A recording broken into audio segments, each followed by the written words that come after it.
Welcome to the Duck Dive. Today, we're getting straight into an initiative that's really tackling a critical need in early education. It's the Garland Independent School District's GISD's new Sheltered Approach for Improved Literacy. They've aptly shortened it to SAIL. And look, this isn't just, another program off the shelf. It feels like a very focused strategy, aimed right at foundational reading skills during those, well, incredibly important early years. Absolutely. Those first few years set the stage. We're talking pre-K through third grade here. Research keeps telling us this window is just paramount for setting a child's whole academic path, right? It really is. And what makes SAIL compelling, as you said, is how it's designed. It's holistic. Right. It moves beyond just the classroom instruction. Exactly. It brings in support for the learner, naturally, but also for the teachers, and critically involves the family. And this is where SAIL, I think, really stands out. I mean, everyone agrees early literacy is important, but SAIL seems proactive about potential achievement gaps. That's the insightful part. We know the data is clear. By third grade, if a child isn't reading well, it could significantly hinder their future success. So SAIL's comprehensive pre-K to third focus and putting it right into general education classrooms. Yeah, that's key. It's a strategic, almost preventative measure. Build that strong foundation before those gaps really become entrenched. It feels like a proactive shift. A shift in thinking. Yeah, recognizing the huge long-term impact of getting in there early. Absolutely. So our mission for this deep dive is really to unpack what SAIL is, who it's for, its main goals, and crucially, how it partners with families. Using these unique strategies and tools to build strong readers, but maybe also confident learners. Let's get into it. Okay, so let's peel back the layers. The name itself, Sheltered Approach for Improved Literacy. What does that actually signal and how GISD is tackling this? Well, sheltered often implies specific strategies, often used with language learners, to make content comprehensible.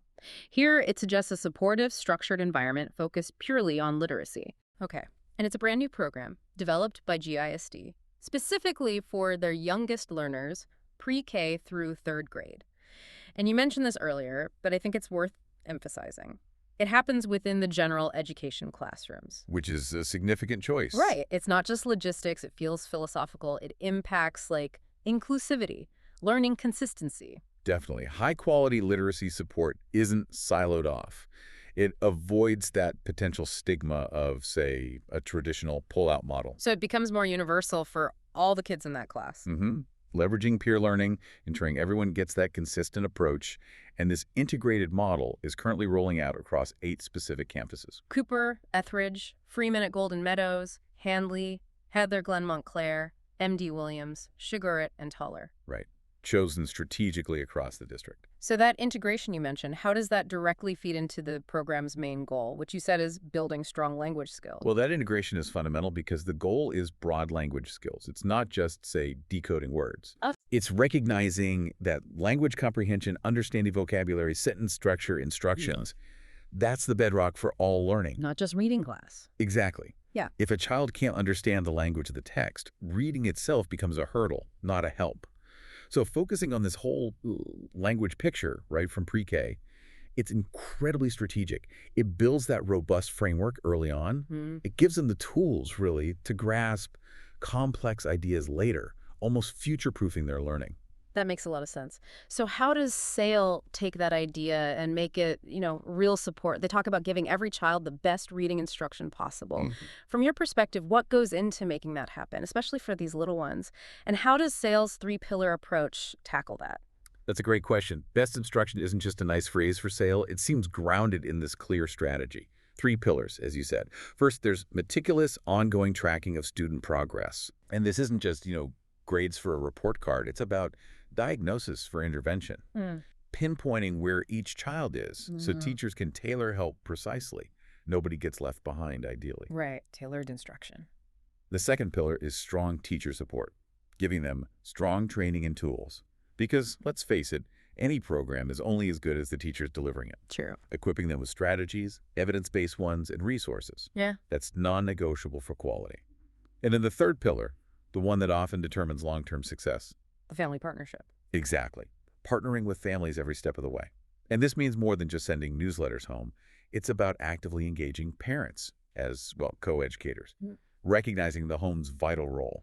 That family part is so important, but it can also be really tricky to get right. Why is that relationship so critical, and how does SAIL try to make it truly collaborative, not just, another task for parents? It's critical because learning isn't just a 9 to 3 thing, right? When home and school are connected, working together, the child's environment is consistent. It reinforces learning. SAIL actually spells out 4 ways families can jump in, which kind of forms the blueprint for this partnership. Okay, what are they? It starts with working together with teachers. So, open communication, shared goals. Then, reading with your child at home, which isn't just practice, it makes reading a normal, positive, shared thing. Like a habit. Yes. Staying connected with the school keeps families in the loop, feeling part of the community. And finally, simply encouraging your child, building their belief in themselves, their attitude towards learning. So these aren't just suggestions. No, they're presented as integral parts of making the program work beyond school. It's about fostering that lifelong love of learning, creating a real support system. And speaking of connecting home and school, they have some clever tools for this, right? This at-home literacy initiative. The message is clear. Reading starts at home. And a key part of this seems to be these weekly literacy logs. Now, to a parent, that might just sound like more homework. What's the real idea behind them? Yeah, that's a fair point, but they're designed to be more than busy work. Strategically, they aim to extend learning beyond the classroom, keep things going after the bell rings. Okay. They're a consistent, probably low-pressure way to encourage consistent reading habits, which is just fundamental for fluency, for comprehension. Mm-hmm. And importantly, they reinforce what your child learns in the classroom. They act as that bridge for practicing skills. And maybe most importantly, they actively work to build a strong homeschool connection. How so? It's a tangible thing to collaborate on. Parents see what their child's learning, how they can directly help. It opens a door for conversation. And they have this incentive tied to the logs. Students who complete them become literacy leaders. Yes, and they get invited to a SAILebration each cycle. That seems brilliant. It kind of gamifies the effort, doesn't it? Turns a potential chore into something celebrated. Absolutely. From a behavioral standpoint, it's smart. Positive reinforcement, social recognition. When kids feel proud, recognized as a literacy leader at a SAILebration, they're much more likely to stay engaged. Builds that internal motivation. Exactly. More than just forcing rote practice. It's clever, age-appropriate motivational design. Okay, so beyond the logs, there's also a digital tool involved. iReady Reading. This isn't just any app, right? It sounds more sophisticated.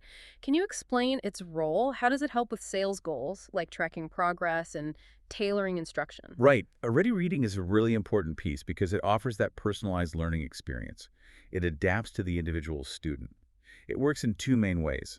First, it precisely tracks your child's progress using adaptive assessments, meaning the difficulty changes based on how the child answers.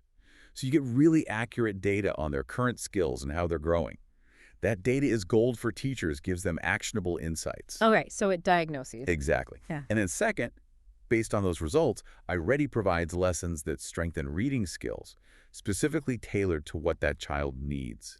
So the time spent on it is productive, filling specific gaps or building on strengths.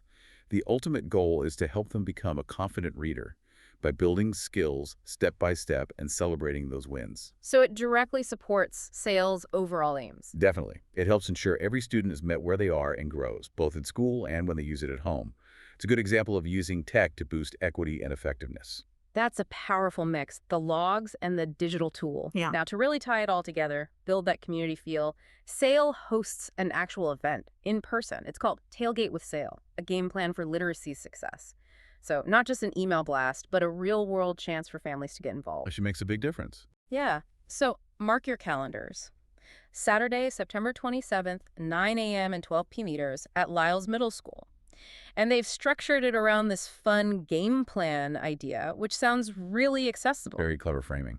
Families can know the score, basically, get clear updates on their child's progress and grade-level goals straight from the teachers. Direct feedback. Then you get to practice the plays, hands-on, easy strategies for reading and writing you can actually use at home. Practical takeaways. They're also giving out a parent playbook. Sounds like a collection of ready-to-go literacy resources just for families. Useful tools. And the whole point is to help everyone team up stronger homeschool partnerships, supporting the whole child. You know, this Tailgate with SAIL event isn't just a meet and greet. It feels like a masterclass in effective community engagement? That's so. Well, it recognizes that just passively sharing info often isn't enough. By framing it as a game plan, it empowers parents. It gives them concrete things to do, not just abstract advice. Plus, it builds connections within the school community, parents, teachers, kids, all together with a shared goal. This practical, hands-on approach really embodies SAIL's commitment to genuine homeschool collaboration. Moving beyond just talk. Exactly. It's practical support.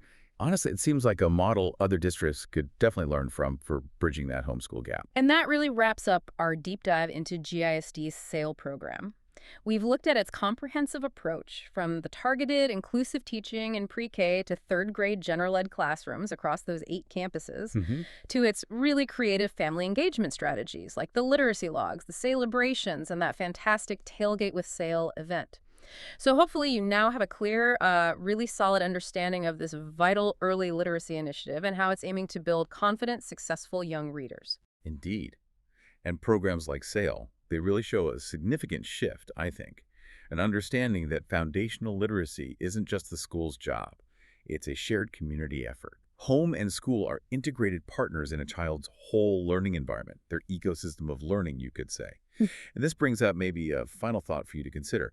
What does this kind of integrated, collaborative approach, one that really empowers families, celebrates effort, what does it suggest for how we might tackle success in other areas of child development? By truly bridging home and school in these practical, engaging ways, what other challenges, academic or even social emotional, could we potentially address with similar success? That's a really interesting question to leave our listeners with. Thank you for joining us on this deep dive. We'll see you next time.